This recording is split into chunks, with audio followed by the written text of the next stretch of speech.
প্রিয় বন্ধুরা, কেমন আছো সকলে? আশা করছি অনেক ভালো আছেন।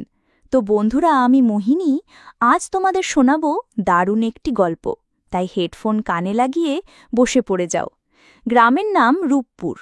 দিগন্তজোড়া সবুজ ধান খেয়ে তার মেঠো পথের ধারে ফুটে থাকা বুনো ফুলের শান্তিতে ঘেরা এক জগৎ। এই গ্রামেরই এক প্রান্তে থাকত মোহিনী। টানা টানা চোখ, ঘন কালো চুল আর শ্যামলা মুখে এক অদ্ভুত মায়া নিয়ে সে ছিল যেন গ্রামেরই প্রতিচ্ছবি। সরল, সুন্দর আর শান্ত। তার বাবা হরিপদ দিনমজুরের কাজ করতেন, আর মা লক্ষ্মী পরের বাড়িতে কাজ করে কোনোমতে সংসার চালাতেন। অভাব তাদের নিত্যসঙ্গী হলেও মোহিনীর চোখে ছিল একরাশ স্বপ্ন।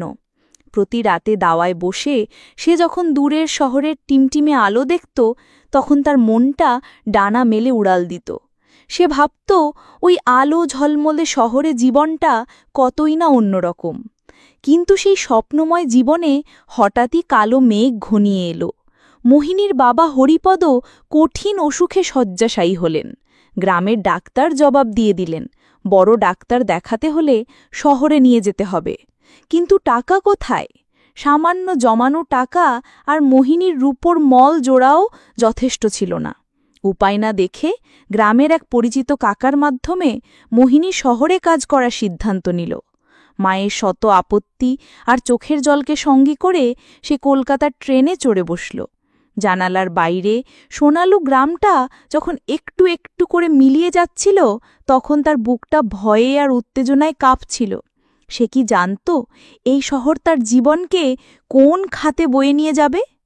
কলকাতা শহরটা যেন এক বিশাল দৈত্য, কোলাহলপূর্ণ, ব্যস্ত আর অচেনা। হাওড়া স্টেশনে নেমে মোহিনীর মাথা ঘুরে গেল। তার কাকা তাকে শহরের এক অভিজাত এলাকা বালিগঞ্জে এক বিশাল বাড়িতে নিয়ে এলেন। বাড়ির নাম শান্তিনিবাস, চৌধুরী বাড়ি। বাড়ির কর্ত্রী মিসেস শর্মিলা চৌধুরী ছিলেন একজন রাশভারী মহিলা। তিনি মোহিনীকে আপাদমস্তক মেপে নিয়ে বাড়ির কঠিন নিয়মকানুন বুঝিয়ে দিলেন।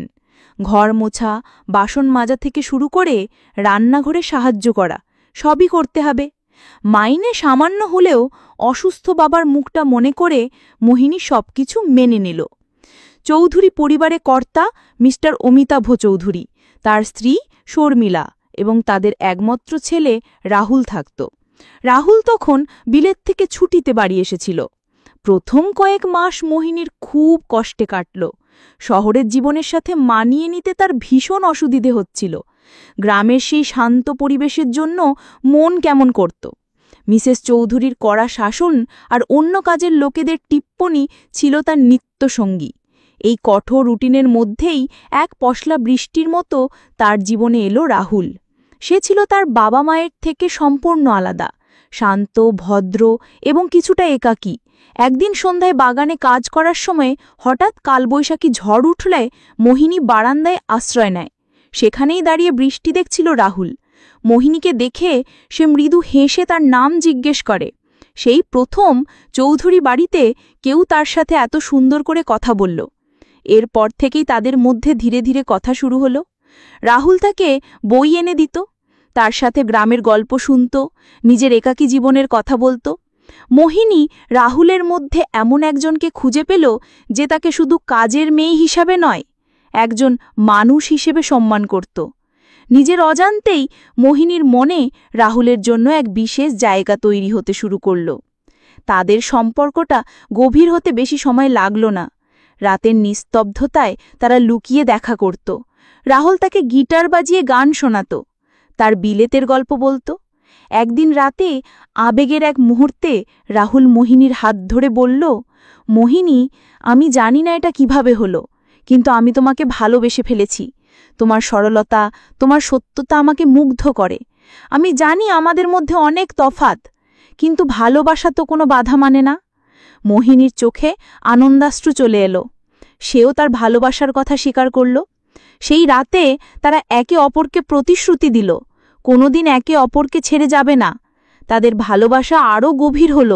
মোহিনী তার সর্বস্ব রাহুলকে উজাড় করে দিল, এই বিশ্বাসে যে এই ভালোবাসাই তার জীবনের সবচেয়ে বড় প্রাপ্তি। কিন্তু স্বপ্নেরও শেষ থাকে। রাহুলের ছুটি শেষ হয়ে আসছিল এবং তার আচরণেও পরিবর্তন আসতে শুরু করল। সে আগের মতো আর সময় দিত না, বন্ধুদের সাথে পার্টিতে ব্যস্ত থাকত। একদিন রাহুলের বন্ধুরা বাড়িতে এলে তাদের সামনেই রাহুল মোহিনীকে কাজের লোক বলে পরিচয় দিল। কথাটা একটা ধারালো ছুরির মতো মোহিনীর বুকে বিঁধল। এর কিছুদিন পরেই মিসেস শর্মিলা রাহুলের জন্য এক ধনী শিল্পপতির মেয়ে রিয়ার সাথে তার বিয়ে ঠিক করলেন। রাহুল মোহিনীকে বোঝানোর চেষ্টা করল যে সে শুধুমাত্র বাবা মায়ের মন রাখার জন্য এসব করছে, কিন্তু তার ভালোবাসা শুধু মোহিনীর জন্যই। ঠিক এই সময়টাতেই মোহিনী বুঝতে পারল সে মা হতে চলেছে। তার শরীরে রাহুলের ভালোবাসার চিহ্ন। সে ভেবেছিল এই খবরটা শুনে হয়তো রাহুল সব বাধা অগ্রাহ্য করে তাকে গ্রহণ করবে, কিন্তু তার ভাবনা ভুল ছিল। এক রাতে যখন সে রাহুলকে এই খবরটা দিল, তখন রাহুলের মুখ ভয়ে ফ্যাকাশে হয়ে গেল। সে চিৎকার করে বলল, এটা অসম্ভব, এই সন্তানের সাথে আমার কোনো সম্পর্ক নেই। তুমি একটা কাজের মেয়ে, আর তোমার জায়গাও সেখানেই। টাকা পয়সার লোভে তুমি আমার জীবনটা নষ্ট করতে চাইছ। মোহিনীর পায়ের তলার মাটি সরে গেল। যে মানুষটাকে সে তার জীবনের সবকিছু ভেবেছিল, সেই মানুষটার মুখেই কথাগুলো সে বিশ্বাস করতে পারছিল না। পরদিন সকালে মিসেস চৌধুরী মোহিনীকে চুরির অপবাদ দিয়ে বাড়ি থেকে বের করে দিলেন। অসহায় গর্ভবতী মোহিনী যখন শেষবারের মতো রাহুলের দিকে তাকালো, তখন রাহুল মুখ ফিরিয়ে নিল। তার চোখে ছিল শুধু ঘৃণা আর অবহেলা। কলকাতা শহরের রাস্তায় একা নিঃস্ব মোহিনী কোথায় যাবে, কি করবে কিছুই বুঝতে পারছিল না, কিন্তু তার গর্ভের সন্তান তাকে বাঁচার নতুন প্রেরণা দিল। সে হার মানবে না, তার সন্তানের জন্য তাকে বাঁচতে হবে। অনেক কষ্টে সে একটা বস্তি এলাকায় একটা ছোট ঘর ভাড়া নিয়ে চায়ের দোকানে বাসন মাজার কাজ নিল। সারা দিন হাড়ভাঙা খাটুনির পর সে যখন ঘরে ফিরত, তখন তার শরীর আর চলত না, কিন্তু সে দাঁতে দাঁত চেপে সব কষ্ট সহ্য করত। কয়েক মাস পর মোহিনীর এক ফুটফুটে ছেলে হলো। সে তার নাম রাখল আকাশ। আকাশকে ঘিরেই তার নতুন পৃথিবী তৈরি হলো। দিনরাত পরিশ্রম করে সে ধীরে ধীরে নিজের ভাগ্য বদলতে শুরু করল। চায়ের দোকান থেকে কাপড়ের দোকানে কাজ, তারপর সেলাই শিখে নিজের ছোট একটা ব্যবসা। তার সত্যতার পরিশ্রমে সেই ব্যবসা একদিন বড় হলো। যে মোহিনী একদিন চৌধুরী বাড়িতে কাজ করত, সে আজ নিজের পায়ে দাঁড়িয়েছে। তার ছেলেকে শহরের একটা ভালো স্কুলে ভর্তি করিয়েছে। প্রায় 10 বছর পর একদিন মোহিনী তার ছেলের স্কুলের সামনে অপেক্ষা করছিল। হঠাৎ একটা দামি গাড়ি তার সামনে এসে থামল। গাড়ি থেকে যে নামল, তাকে দেখে মোহিনীর বুকের ভিতরটা কেঁপে উঠল। রাহুল, তার চেহারায় বয়সের ছাপ, আগের সেই জৌলুস আর নেই। মোহিনীকে দেখে তার চোখেও ফুটে উঠল বিস্ময় আর গভীর অপরাধ বোধ। রাহুল কাঁপা কাঁপা গলায় জিজ্ঞেস করল, মোহিনী, তুমি এখানে? মোহিনী শান্ত কিন্তু দৃঢ়ভাবে উত্তর দিল, হ্যাঁ, আমার ছেলের জন্য অপেক্ষা করছি। ঠিক তখনই আকাশ দৌড়ে এসে মোহিনীকে জড়িয়ে ধরে বলল, মা চলো বাড়ি যাই। রাহুল অপলক দৃষ্টিতে আকাশের দিকে তাকিয়ে থাকল। তার চোখ দিয়ে জল গড়িয়ে পড়ল। সে ফিসফিস করে জিজ্ঞেস করল, ও কি আমার? মোহিনী তাকে কথা শেষ করতে দিল না। সে আকাশের মাথায় হাত রেখে বলল, না, ও শুধু আমার ছেলে, আমার আকাশ। ওর পরিচয়ের জন্য কোনো চৌধুরী পদবীর দরকার নেই। এই বলে মোহিনী তার ছেলের হাত ধরে নিজের নতুন জীবনের পথে এগিয়ে গেল। পেছনে পড়ে রইল রাহুল, তার অসম্পূর্ণ ভালোবাসা আর একরাশ অনুশোচনা নিয়ে। মোহিনী সেদিন বুঝতে পেরেছিল সে রাহুলকে হারিয়ে আসলে নিজেকে খুঁজে পেয়েছে।